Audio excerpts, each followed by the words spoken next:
Why is dating today a little bit more difficult than it is in the past?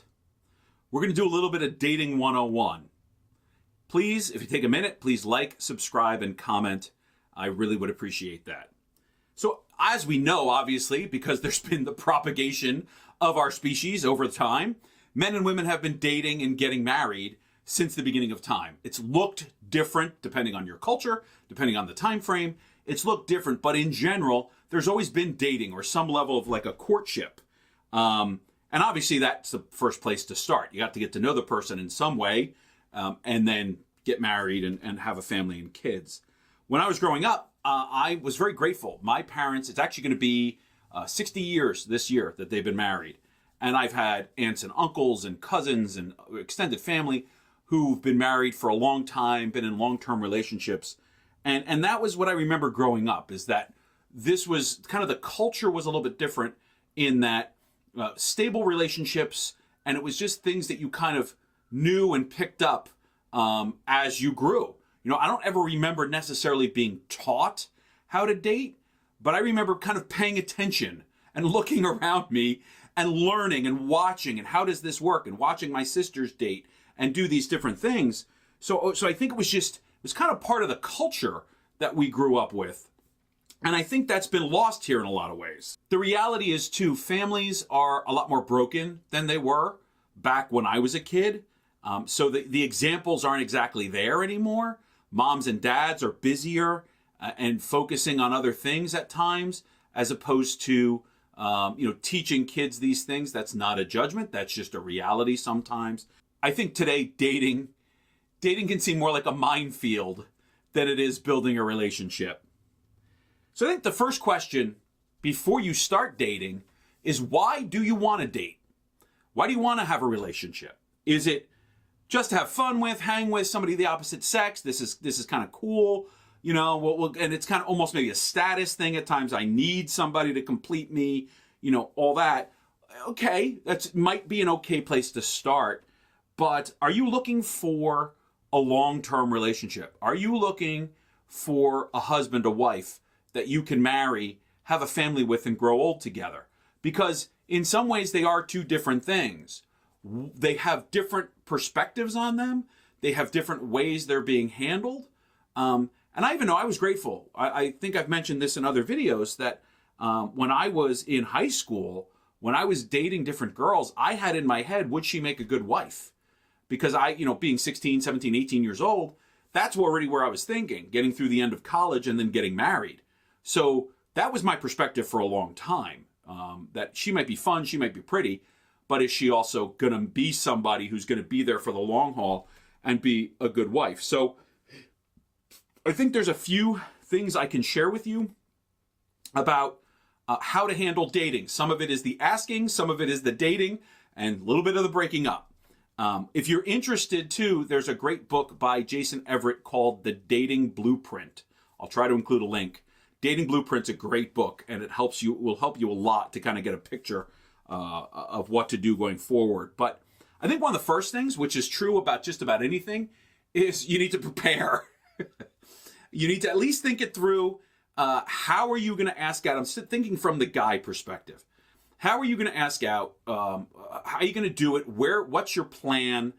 And I think it's really important too to say the word date, even if it's as simple as, hey, I figured if we would be okay for us to go get coffee at Panera so we get to know each other. This can be, a first date. We can kind of, see if this is going to work for us. But just be deliberate, be clear what you're asking, and also be prepared that she might say no. And ladies, on your end, please, if you're going to say no, please be polite, and please be clear about saying yes or no. Ladies, I would say, if you can, give the guy a chance. 45 minutes for a cup of coffee at Dunkin' Donuts is not going to be the end of the world. But if it's just not something you're going to do, again, please be clear with him. And you're hearing me say that the guy should ask the girl. Well, that's how things should work. It should be initiated this way, if at all possible. There's other ways that can go, but I've heard from some young women that I know that they want it to go this way because it sets the tone for that relationship. Even before asking her out, though, and this is part of preparation, if you have the opportunity, get to know her a little bit beforehand. I'm grateful that some of the young folks I know are part of these Christian groups down here at college, and they have an opportunity to get to know each other and see a little bit of each other before they ask each other out on a date. So you can wind up, going to a diner and kind of hanging closer to them, or at a party or at an event. And that's very helpful because then you at least get a little bit of a picture before you ask them out. Same thing with the ladies. The ladies can look to the guys and get a feel for who this guy is so that when they get asked out, they know what they're getting, at least a little bit. Again, it's just a kind of a preview. But if you can, get to know each other before the asking out.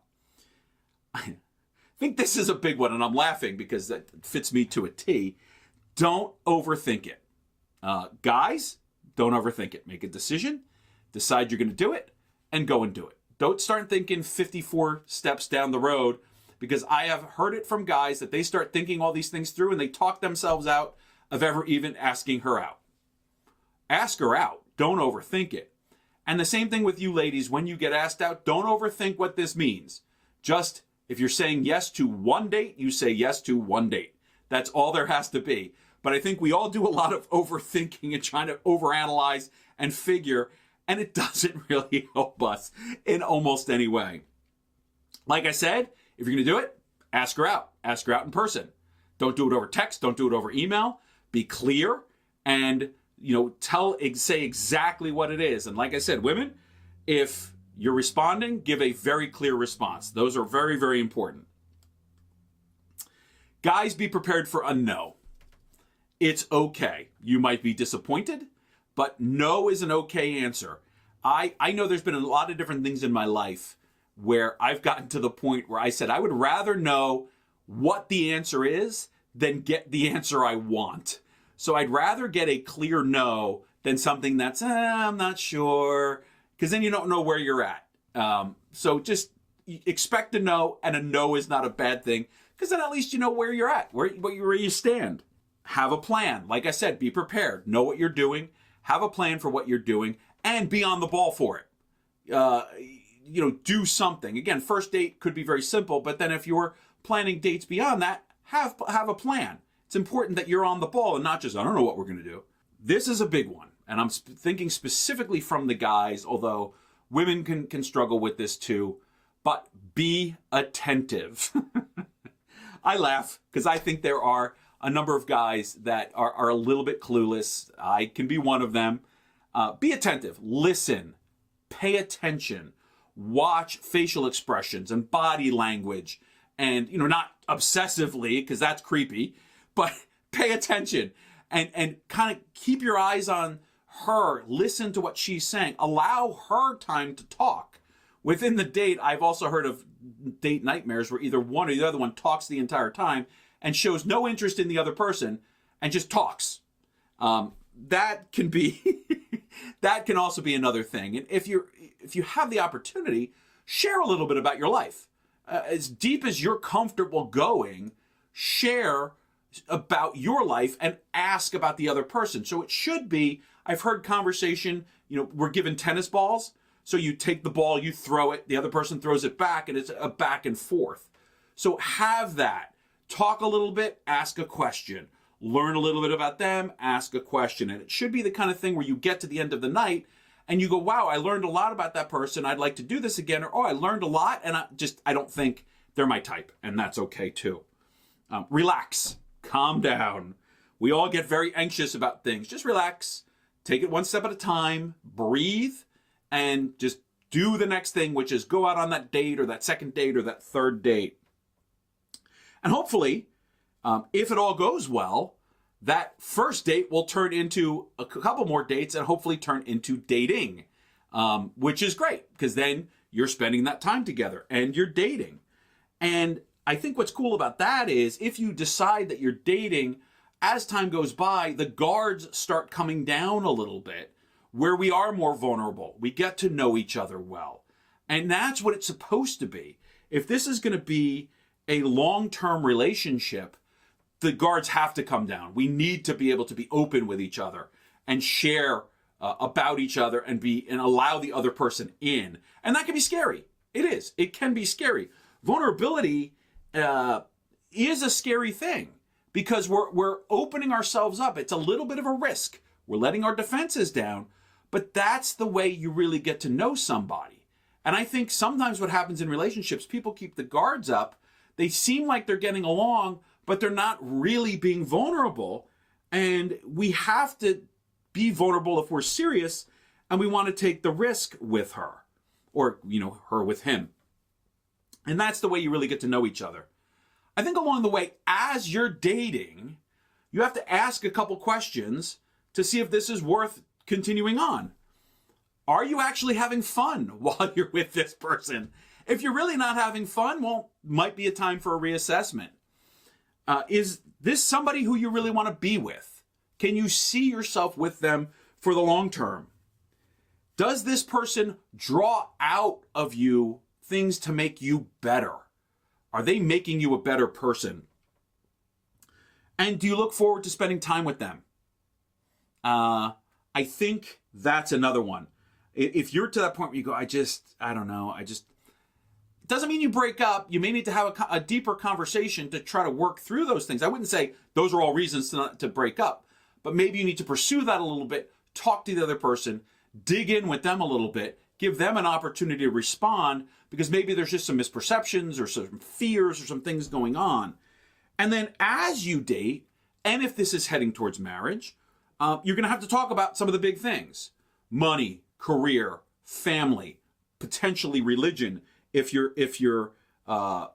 it's a difference of religion that you have between you. And I think overall, just be honest. I would rather have an unpleasant truth than a lie.